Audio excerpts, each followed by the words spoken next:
Hey guys, welcome back to another episode of the Music Den. I'm your host, Armando Venditti. Hoping you guys are having a good day and above all else that you are looking after yourselves and one another. Today, ladies and gentlemen, before I get into what we hope to be another fantastic episode on the Music Den, I want to welcome back to the channel again in Technicolor, Mr. Bill Schuster. How's it going, Bill? Great, Armando. Glad to be here again. This is shaping up to be a fun series. Nothing too deep, just good times, friends Nothing talking too about deep. old music. That's right. That's right. Ladies and gentlemen, we want to welcome you back to episode 2 of Trippin' Through the 70s. Bill and I have picked five songs each, and two honorable mentions from the years 1970 to 1979 from the Billboard charts that we want, that when we looked at the list, we picked songs that we remembered and brought back um, an abundance of memories for us. And we hope that once you hear this list, that it'll bring back memories for yourselves. So we are on episode 2, as I said, and we are tackling the year 1971. Now, as I said, again, we've picked five songs and two honorable mentions.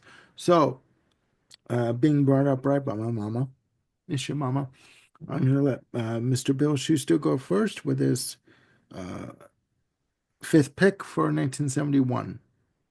Right. Thank you, sir. I do want to throw in a quick for the people playing along at home. Um, the reason a lot of songs might not be on this list is because, in order to make it a little more manageable, we did limit ourselves to the top 100 Billboard chart hits of Yes, any given year. So if it wasn't in the top 100 singles of that year, it was not eligible. that's right. That's That right. helped keep us going from going insane and having thousands of songs to pick from. Yes, yes, yes. Because it's true. You think of songs and you're like, oh, was that on the Billboard?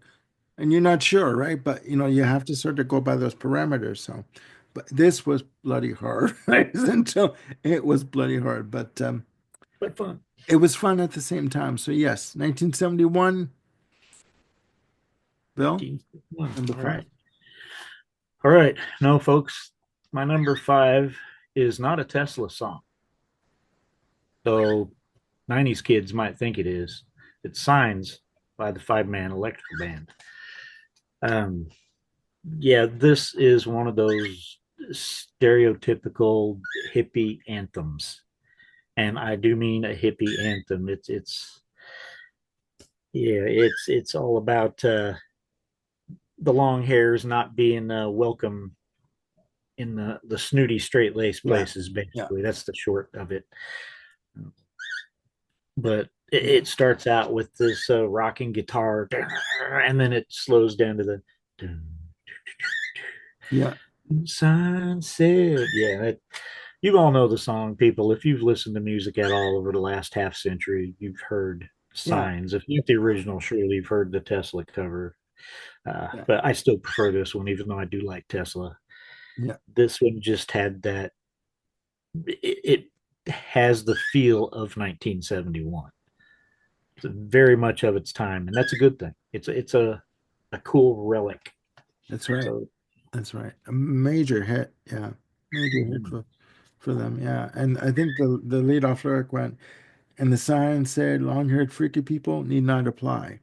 yeah, Ooh. Hmm. Okay. All right. You know where you're going with that one. No, I good wish I still had my long hair, but age. What are you gonna do? one. It happens to all of us, my dear boy. Yes, it does. Yes, it does. All right. No, it's a good one. My first one on my list, my number five. And before I start, I want to preface it by saying all these songs are the original length versions. Won't Get Fooled Again by The Who. All 8 minutes plus. Whoever decided to edit this down to a 4 minute plus track, what were you fucking thinking? I'm sorry, but just, ends off. Who's next? And if you guys out there were able to get the massive 10 disc box set of Who's Next Lifehouse, which I was able to. You're very lucky. Fantastic track. Um, it's just it's a classic. It's a classic. That's that the I think it's the polyphonic synths that uh Pete Townsend was using where you had to do everything note by like one note at a time kind of thing and sort of sequence them together. It was amazing. That middle section, you know, it's just amazing. And then, Keith Moon comes in on the drums and the scream from Roger Daltrey. Just beautiful, beautiful. Excellent track. Again, original length, 8 minutes plus. Won't get filmed again. The Who, my number five. That's an awesome pick. And the only reason it didn't make my list is, as I mentioned last episode, I was doing just the opposite of Armando. In the spirit of this being a singles series, I only considered the single versions. I did not consider album length versions. Otherwise, Won't Get Fooled Again would have been on my list. But yeah, that single version is an abomination. Yeah. So, Yeah. yeah, Well, I was going to go for the single versions, but for me, I'm looking at like single tracks, like tracks that, rather than actual singles, as in yeah, 45. yeah, yeah. But no, it's a good one. It's a fantastic track. Actually, that whole album, I've gained an appreciation for Who's Next as an album as a whole. But yeah, amazing, amazing. I still think that Who's Next, if there's one album that defines classic rock, that's the one. Yeah, They're not even a top five, probably not even top 10 artists for me, but that album is, yeah. Yeah. Classic rock, go listen to Who's Next. You'll know. yeah, yeah. No, true enough, true enough. All right, your number four. My number four is a return artist from our first episode. I'm going to open up that loaf of bread again. This was one of my go-to karaoke songs. I sung this to my wife many times at karaoke bars in our younger years. It's If. It doesn't even really have a chorus. It has four beautiful verses. Yeah, It's just perfect, and the cool little I love that sound, man. That yeah. just That shimmering. Yeah, yeah, yeah. yes. Yeah, yeah, yeah. Oh Yeah, yeah. yeah, if Typical just 70s, man. That's like, oh. whew. Yeah, And it's short and sweet. It does not overstay its welcome. It gets in, has those four verses, and boom, it's out. yeah. Like a bad And Friday night then date. you and I Yeah. would simply fly away. Yeah, I Catch Bill at wow. 9 o'clock tonight. Yeah. He Catch me kills 20 him. years ago when I still had my voice. Yeah, there you go. He kills him. No, that's a good one. That's a good one. Um, yeah, Brett had a good number of tracks. Oh yeah. Oh yeah, no, good, good. Continuing down the same avenue of, like I should say, schmaltzy, or pop confection. Superstar from the Carpenters. Oh my God. It's again, to me, Karen Carpenter's vocals are like velvet. It's just Yes. they wrap around you and you are just lost. And this, oh God, this track is just beautiful. And the first time I heard it was on the Carpenters' Greatest Hits album with the brown cover from '73. But I mean, Bette Midler's done a version of this on her Divine Miss M album, and Luther Vandross did a fantastic cover of this on one of his live albums. But to me, this is the definitive version Yeah. with the horns and the it's heartbreaking, but it's beautiful and it's eloquent and elegant at the same time. It wraps you up and it doesn't let you go. It puts a mark on you. Like I can't even go into it. I love it. I think it's fantastic. So that's my number four. And again, I'm gonna just put this out there, just because. a song appears on the bottom of our list does not mean that it's a bad song. You just have to number them somehow, you know. Um, that's all I'm going to say about that. But yeah, Yeah, and frankly, there's a lot of songs that didn't make the list that I love just as much as the ones that did. So, yeah, yeah, yeah, yeah. Oh, for the eras that we're covering, there's just so much great music to pick from. So, yeah. all right, so far we've had two by the Carpenters and two by Bread. We really are going with the soft rock Oh favorites. yeah, we're going. This is Schmaltz Avenue. I'm telling you, man. We're good. Next, your number. All right, my number three. Okay, this one gets a tear out of me almost every time. Yeah. As a dog person yourself, maybe you'll understand why. Mr. Bojangles. Doo-doo, dun, doo-doo. Yeah. The dog up and died. After 20 years, he still grieves. Yeah. See, I can't even say it without choking up.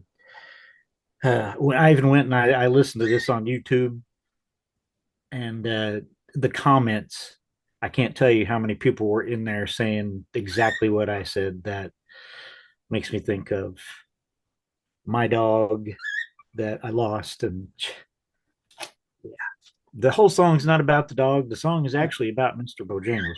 Remember Alice? It's a song about Alice. You know what I'm saying? Yeah. Yeah. But yeah, that dog though, that kills me every time. Now, Yeah. the story of Mr. Bojangles is also sad in itself, but there's also a certain bit of joy. And since I didn't mention, the song was written by Jerry Jeff Walker, and the hit version here is the Nitty Gritty Dirt Band, of course. Okay. But yeah, Is even this? though he was sad, broke, and jailed, often drunk, he also seemed to be full of life and always ready to dance. And Yeah. yeah, it's just a happy, sad, magical kind of song, and it's pretty catchy too, and fun to sing along with. So you can keep from choking when the dog dies. But no, You know what it is? It's if you're a dog person or a like with pets, your pets depend on you. Your dogs depend on you. They're your kids to a large extent. They're your family. They're a part of you.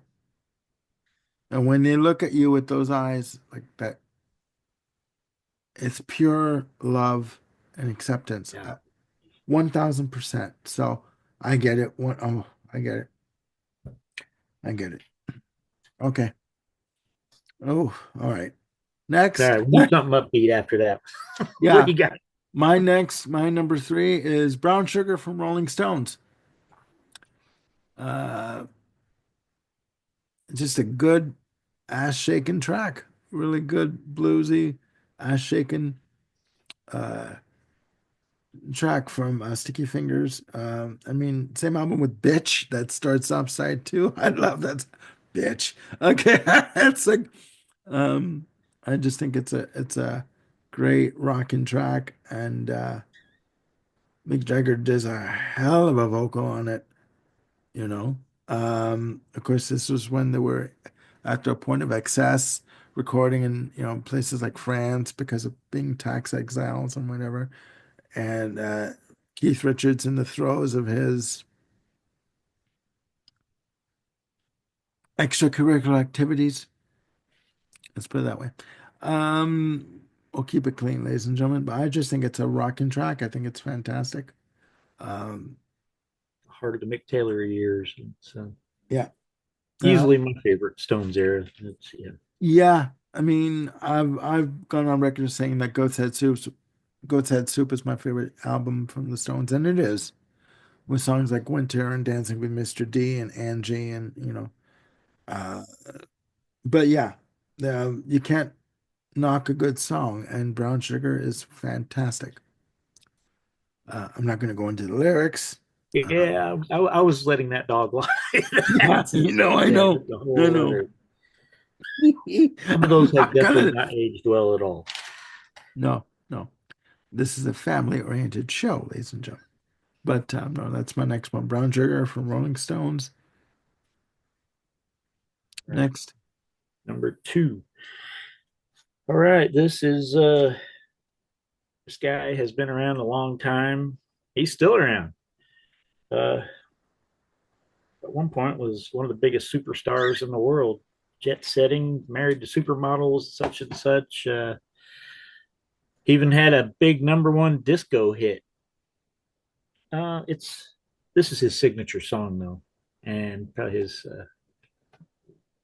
biggest hit. It's Maggie May by Rod Stewart from possibly his greatest album also. So I mean, yeah, Maggie May is one of those songs that everybody's heard it a billion times, but I'll hear it a billion and one, and I will not skip it. I will turn it up and sing along with it. It's just an absolutely well written, Yeah. sung, and recorded song. Yeah. It's great. Yeah.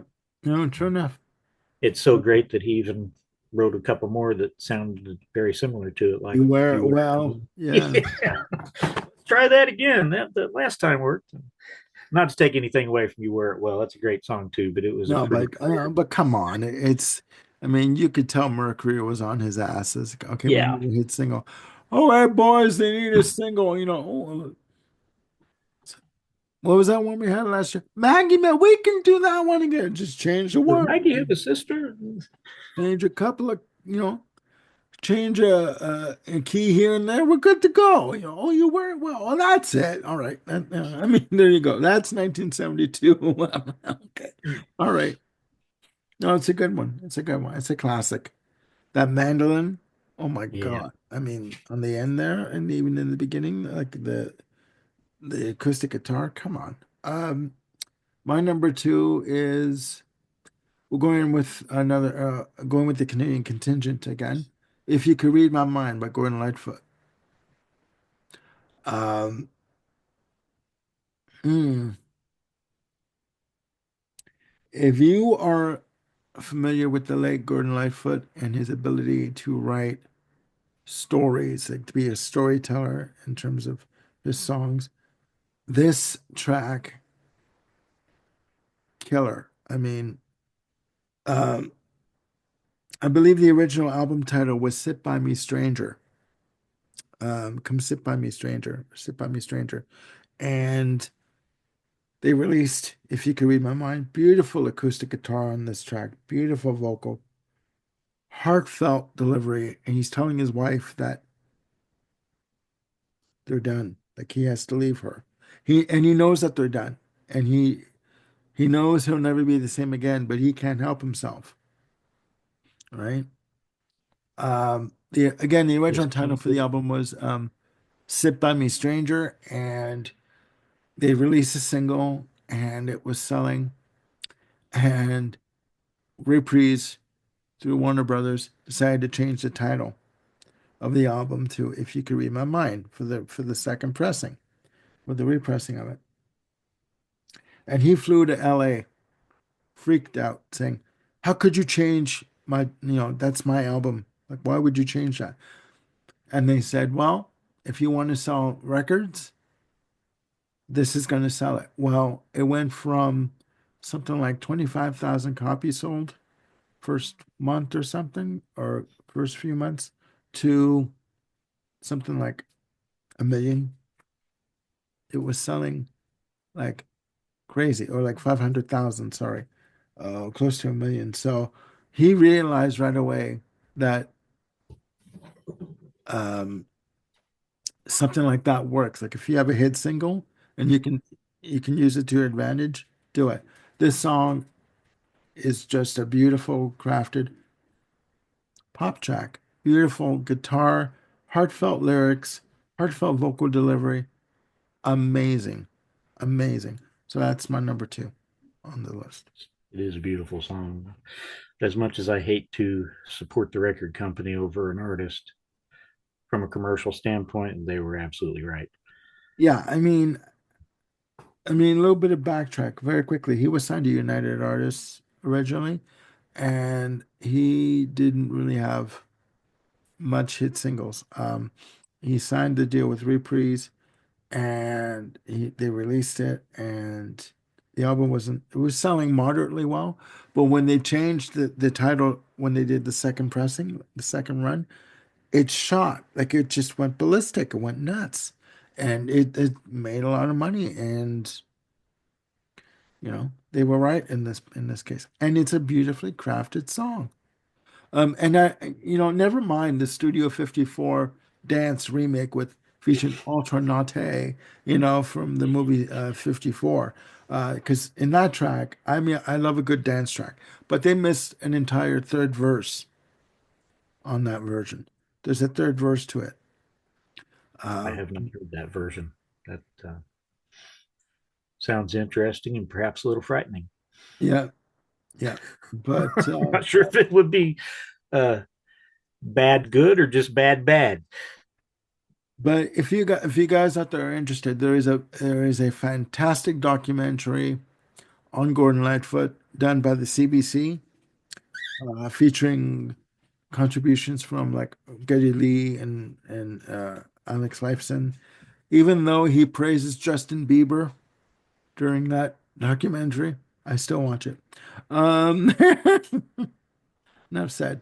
So yeah, that's my number two. If you could read my mind, Gordon Lightfoot.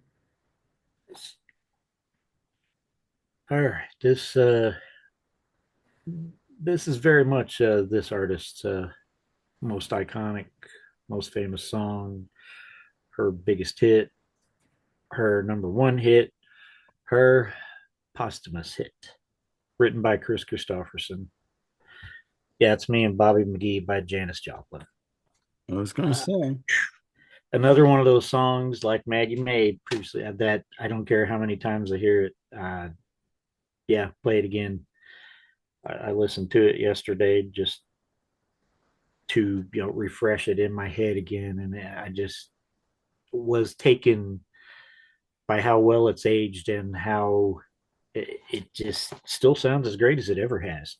yeah, Her vocal on that is just so amazing. It's yeah, raw but controlled also, if that makes any sense. it does. It does.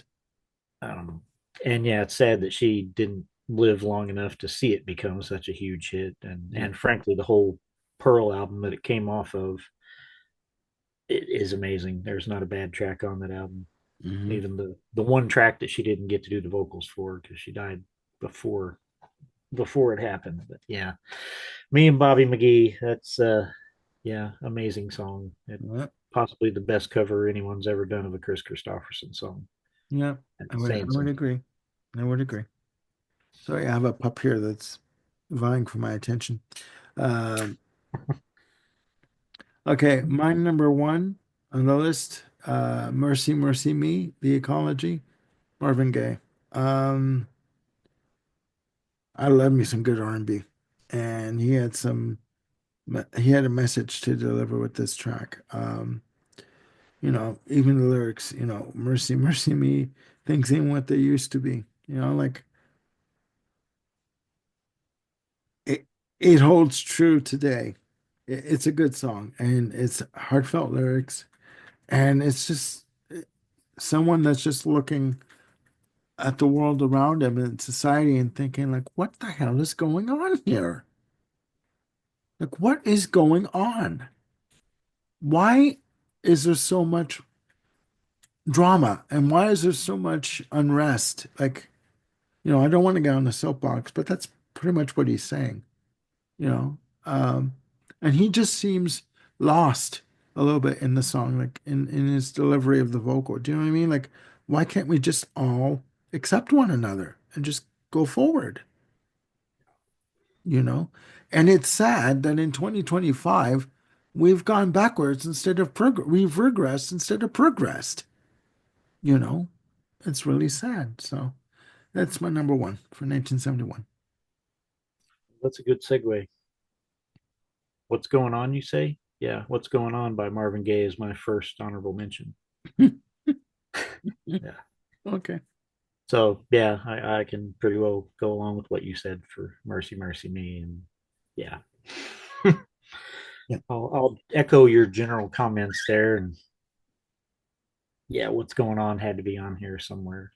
Good save. The echo of the general comments. Okay. Okay. All right. My first honorable mention is If from Bread. Ah, I just think he delivers an emotional, passionate vocal on this. It's a beautiful piece. I'm not going to hit the notes because I'm not going to have, I'd have to grab myself, and I'm not going to do that. It's not Saturday night. it's a Uh, family show, folks. exactly, exactly. I Sort of. just think it's a beautiful track. Melodic as all get out and catchy and heartfelt. And yeah, there's not much more that can be said. So that's my first honorable mention. Obviously, I'm not arguing with that one. So, Yeah. all right, my second. All right, once upon a time in our family history, we used to think that we were part Cherokee. Apparently, this is a common phenomenon amongst white folks in the United States. I don't know if it holds here in Canada. I mean, seriously, this it's amazing. We did DNA testing and all this stuff, and we found Okay. out our family history was absolutely false. But Jeez. prior to that time, I always had an affinity with this song, and I still think it's a great song. It's Indian Reservation by Paul Revere and the Raiders. Cherokee people. Oh Yeah. yeah. I mean, this is the 70s, from like the mid 60s, and with Johnny Cash songs and with Buffy St. Marie songs in particular. All through the 70s, you had like countless, Elton John, Queen, all the way into the early 80s with Iron Maiden, Yeah. songs about the plight of the Native Americans. Oh, you're thinking Queen, you're thinking White Man. Yeah, yeah, yeah, yeah. Yes, absolutely. Run to the Ooh. Hills by Iron Maiden. Yeah. I Yeah. mean, yeah, but Ooh. this one was a huge hit. And I dare say it probably made a lot of people think about some of these issues for the first time. Yeah, definitely. So yeah, Indian Reservation is my second honorable mention. Perfect. My second honorable mention, again, crossover, Maggie May, with Reason to Believe on the B side. Um, I, this used to show up on major box set compilations from time, especially from Time Life, okay? Because, through Warner's, in the 90s. And this showed up on the 70s box set that I had years ago. Um, It's Maggie May. I mean, it's fantastic. I mean, although, he's talking about being seduced by an older woman, a la, Mrs. Robinson, The Graduate kind of thing. But something tells me that he really didn't need to be coerced that much Yeah, or I, convinced. yeah. Um, I think it's a brilliant song. I think it's catchy. I think it's hooks galore. I think it's memorable. It's AM, FM, pop rock radio, staple galore. The mandolin used on the final section. Brilliant, brilliant. If there was only one critique, I would give it, I don't want to say negative, but this has been played to death, right? Which probably is why it's an honorable mention for me. But it's still a fantastic classic track. Um, and if you can get if you've heard the unplugged version, I actually saw him do this in '94 on the Unplugged and Seated tour. So yeah, it's fantastic. Yeah, yeah. So that's my second honorable mention. Sorry, Maggie May from Rod Stewart. So far, first two episodes, in each episode, we've had two crossover songs. Came close to a We have. third in this one, but two different Marvin Gaye songs from the same album. Yeah, yeah. No, you know what? A good song is a good song. Yes. And I mean, I grew up, I consider myself a child of the 70s. You would think that, being my age, that I grew up in the, my teenage years in the 80s, I would more identify with that, but I identify more with the 70s. I don't know why, but I do. And I just think that pop or not, schmaltzy or not, disco or not, there was some good bloody tracks that were released. Um, I was going to say good fucking tracks, but good tracks that were released. Um, and you know what? You can't deny a good song. So, all right, ladies and gentlemen, there you have it. Tripping through the 70s, 1971, our top five plus two honorable mention tracks that we uh, wanted to bring to your attention. Maybe you've heard of these tracks, maybe not. Maybe you've discovered something new to go listen to. Please put down the comments below, down there. Your picks could be top five, could be top 10, could be top two, maybe an honorable mention or two or three or four or five. And, let us know what you think of our picks, right? Again, we are not music experts by any stretch of the imagination. Um, we do love our colors, but, we're just here providing you some informative, enthusiastic entertainment. And, maybe you'll learn something, right? Or maybe it'll spark a memory for you. So for Bill Schuster, I'm Armando Venditti. Please click like and subscribe, and do hit the notification bell to keep yourselves on top of any new content I've got coming up. We will be back with Tripping Through the 70s, 1972. All right. Take care of yourselves. Bye for now.